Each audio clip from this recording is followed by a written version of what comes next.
Betsy Bush. Chapter 14. Battle Renewed. The consequences of that meeting in the dusk of Diana's Grove were acute and far-reaching, not only to the two engaged in it. From Oolanga this might have been expected by anyone who knew the character of the tropical African savage. To such there are two passions that are inexhaustible and insatiable: vanity, and that which they are pleased to call love. Oolanga left the grove with an absorbing hatred in his heart. His lust and greed were afire, while his vanity had been wounded to the core. Lady Arabella's icy nature was not so deeply stirred, though she was in a seething passion. More than ever she was set upon bringing Edgar Caswell to her feet. The obstacles she had encountered, the insults she had endured, were only as fuel to the purpose of revenge which consumed her. As she sought her own rooms in Diana's Grove, she went over the whole subject again and again, always finding in the face of Lilla Watford a key to a problem which puzzled her: the problem of a way to turn Caswell's powers, his very existence, to aid her purpose. When in her boudoir she wrote a note, taking so much trouble over it that she destroyed and rewrote till her dainty waste-basket was half full of torn sheets of note-paper. When quite satisfied, she copied out the last sheet afresh, and then carefully burned all the spoiled fragments. She put copied note in an emblazoned envelope, and directed it to Edgar Caswell at Castra Regis. This she sent off by one of her grooms. The letter ran: "Dear Mr. Caswell, I want to have a chat with you on a subject in which I believe you are interested. Will you kindly call for me one day after lunch, say at 3 or 4 o'clock, and we can walk a little way together. Only as far as Mercy Farm, where I want to see Lilla and Mimi Watford. We can take a cup of tea at the farm. Do not bring your African servant with you, as I am afraid his face frightens the girls. After all, he is not pretty, is he? I have an idea you will be pleased with your visit this time. Yours sincerely, Arabella March." At 3:30 next day, Edgar Caswell called at Diana's Grove.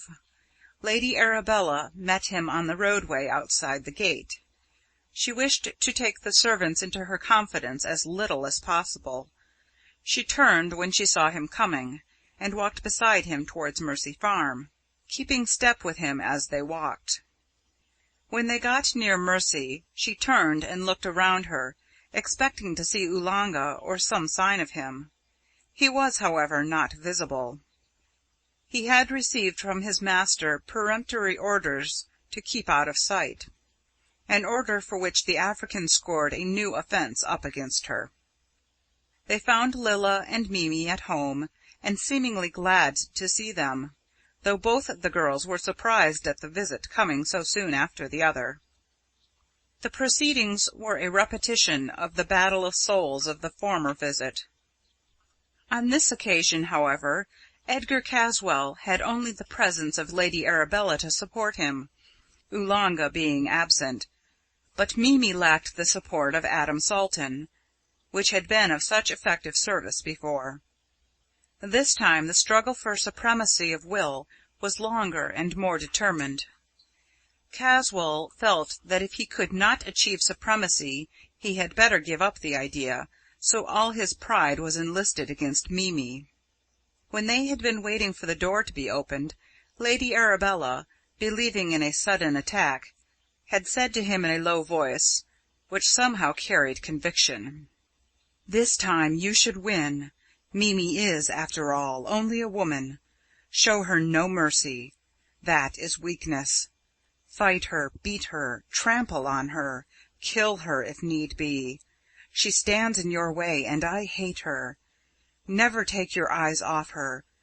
Never mind Lilla, she is afraid of you. You are already her master. Mimi will try to make you look at her cousin. There lies defeat. Let nothing take your attention from Mimi, and you will win. If she is overcoming you, take my hand and hold it hard whilst you are looking into her eyes. If she is too strong for you, I shall interfere. I'll make a diversion, and under cover of it you must retire unbeaten, even if not victorious. Hush, they are coming." The two girls came to the door together. Strange sounds were coming up over the brow from the west. It was the rustling and crackling of the dry reeds and rushes from the lowlands. The season had been an unusually dry one. Also, the strong east wind was helping forward enormous flocks of birds, most of them pigeons with white cowls. Not only were their wings whirring, but their cooing was plainly audible. From such a multitude of birds the mass of sound, individually small, assumed the volume of a storm. Surprised at the influx of birds, to which they had been strangers so long, they all looked towards Castra Regis, from whose high tower the great kite had been flying as usual. But even as they looked, the cord broke, and the great kite fell headlong in a series of sweeping dives. Its own weight, and the aerial force opposed to it, which caused it to rise, combined with a strong easterly breeze, had been too much for the great length of cord holding it. Somehow the mishap to the kite gave new hope to Mimi. It was as though the side issues had been shorn away, so that the main struggle was thenceforth on simpler lines. She had a feeling in her heart, as though some religious chord had been newly touched. It may, of course, have been that with the renewal of the bird voices a fresh courage, a fresh belief in the good issue of the struggle came too. In the misery of silence, from which they had all suffered for so long, any new train of thought was almost bound to be a boon. As the inrush of birds continued, their wings beating against the crackling rushes, Lady Arabella grew pale and almost fainted. "What is that?" she asked suddenly. To Mimi, born and bred in Siam, the sound was strangely like an exaggeration of the sound produced by a snake charmer. Edgar Caswell was the first to recover from the interruption of the falling kite. After a few minutes he seemed to have quite recovered his sang-froid, and was able to use his brains to the end which he had in view. Mimi, too, quickly recovered herself, but from a different cause. With her it was a deep religious conviction that the struggle round her was of the powers of good and evil, and that good was triumphing. The very appearance of the snowy birds with the cowls of St. Columba heightened the impression. With this conviction strong upon her, she continued the strange battle with fresh vigour. She seemed to tower over Caswell, and he to give back before her oncoming. Once again her vigorous passes drove him to the door. He was just going out backward, when Lady Arabella, who had been gazing at him with fixed eyes, caught his hand and tried to stop his movement. She was, however, unable to do any good, and so, holding hands, they passed out together. As they did so, the strange music which had so alarmed Lady Arabella suddenly stopped. Instinctively they all looked towards the tower of Castra Regis, and saw that the workmen had refixed the kite, which had risen again and was beginning to float out to its former station. As they were looking, the door opened, and Michael Watford came into the room. By that time all had recovered their self-possession, and there was nothing out of the common to attract his attention.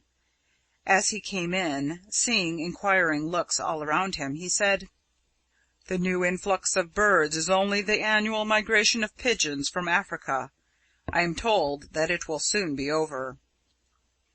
The second victory of Mimi Watford made Edgar Caswell more moody than ever.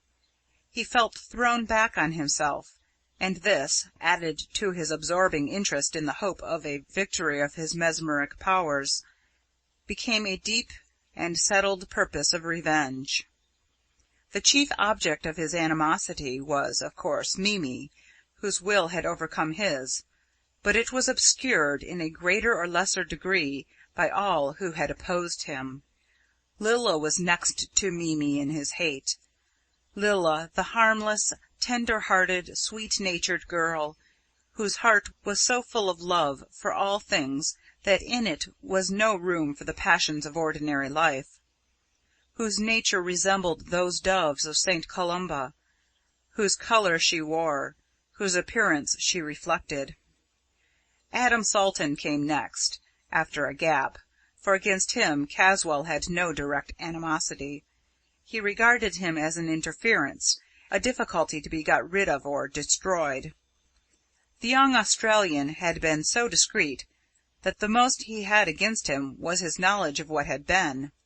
Caswell did not understand him, and to such a nature as his, ignorance was a cause of alarm, of dread. Caswell resumed his habit of watching the great kite straining at its cord, varying his vigils in this way by a further examination of the mysterious treasures of his house, especially Mesmer's chest. He sat much on the roof of the tower, brooding over his thwarted passion. The vast extent of his possessions, visible to him at that altitude, might, one would have thought, have restored some of his complacency. But the very extent of his ownership, thus perpetually brought before him, created a fresh sense of grievance. How was it, he thought, that with so much at command that others wished for, he could not achieve the dearest wishes of his heart? In this state of intellectual and moral depravity, he found a solace in the renewal of his experiments with the mechanical powers of the kite. For a couple of weeks he did not see Lady Arabella, who was always on the watch for a chance of meeting him. Neither did he see the Watford girls, who studiously kept out of his way. Adam Salton simply marked time, keeping ready to deal with anything that might affect his friends. He called at the farm and heard from Mimi of the last battle of wills, but it had only one consequence. He got from Ross several more mongooses, including a second king cobra killer, which he generally carried with him in its box whenever he walked out. Mr. Caswell's experiments with the kite went on successfully.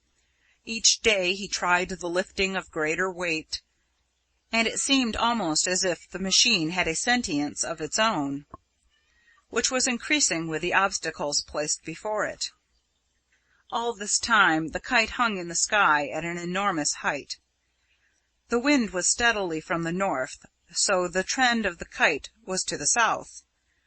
All day long runners of increasing magnitude were sent up. These were only of paper or thin cardboard, or leather, or other flexible materials. The great height at which the kite hung made a great concave curve in the string, so that as the runners went up they made a flapping sound. If one laid a finger on the string, the sound answered to the flapping of the runner in a sort of hollow, intermittent murmur. Edgar Caswell, who was now wholly obsessed by the kite and all belonging to it, found a distinct resemblance between that intermittent rumble and the snake-charming music produced by the pigeons flying through the dry reeds. One day he made a discovery in Mesmer's chest which he thought he would utilize with regard to the runners. This was a great length of wire, fine as human hair, coiled round a finely made wheel, which ran to a wondrous distance freely and as lightly. He tried this on runners, and found it work admirably. Whether the runner was alone, or carried something more weighty than itself, it worked equally well. Also, it was strong enough and light enough to draw back the runner without undue strain. He tried this a good many times successfully, but it was now growing dusk, and he found some difficulty in keeping the runner in sight. So he looked for something heavy enough to keep it still. He placed the Egyptian image of Bes on the fine wire, which crossed the wooden ledge which protected it. Then, the darkness growing, he went indoors and forgot all about it. He had a strange feeling of uneasiness that night. Not sleeplessness, for he seemed conscious of being asleep. At daylight he rose, and as usual looked out for the kite. He did not see it in its usual position in the sky, so looked round the points of the compass. He was more than astonished when presently he saw the missing kite struggling as usual against the controlling cord. But it had gone to the further side of the tower, and now hung and strained against the wind to the north. He thought it so strange that he determined to investigate the phenomenon, and to say nothing about it in the meantime. In his many travels Edgar Caswell had been accustomed to use the sextant, and was now an expert in the matter. By the aid of this and other instruments he was able to fix the position of the kite and the point over which it hung. He was startled to find that exactly under it, so far as he could ascertain, was Diana's grove. He had an inclination to take Lady Arabella into his confidence in the matter, but he thought better of it and wisely refrained. For some reason which he did not try to explain to himself, he was glad of his silence, when, on the following morning, he found, on looking out, that the point over which the kite then hovered was Mercy Farm. When he had verified this with his instruments, he sat before the window of the tower, looking out and thinking. The new locality was more to his liking than the other, but the why of it puzzled him all the same. He spent the rest of the day in the turret room, which he did not leave all day. It seemed to him that he was now drawn by forces which he could not control, of which indeed he had no knowledge, in directions which he did not understand, and which were without his own volition. In sheer helpless inability to think the problem out satisfactorily, he called up a servant and told him to tell Oolanga that he wanted to see him at once in the turret room. The answer came back that the African had not been seen since the previous evening. Caswell was now so irritable that even this small thing upset him. As he was distrait and wanted to talk to somebody, he sent for Simon Chester, who came at once, breathless with hurrying and upset by the unexpected summons. Caswell bade him sit down, and when the old man was in a less uneasy frame of mind, he again asked him if he had ever seen what was in Mesmer's chest, or heard it spoken about. Chester admitted that he had once, in the time of the then Mr. Edgar, seen the chest open, which, knowing something of its history and guessing more, so upset him that he had fainted. When he recovered, the chest was closed. From that time the then Mr. Edgar had never spoken about it again. When Mr. Caswell asked him to describe what he had seen when the chest was open, he got very agitated, and despite all his efforts to remain calm, he suddenly went off into a faint. Caswell summoned servants, who applied the usual remedies. Still the old man did not recover. After the lapse of a considerable time, the doctor who had been summoned made his appearance. A glance was sufficient for him to make up his mind.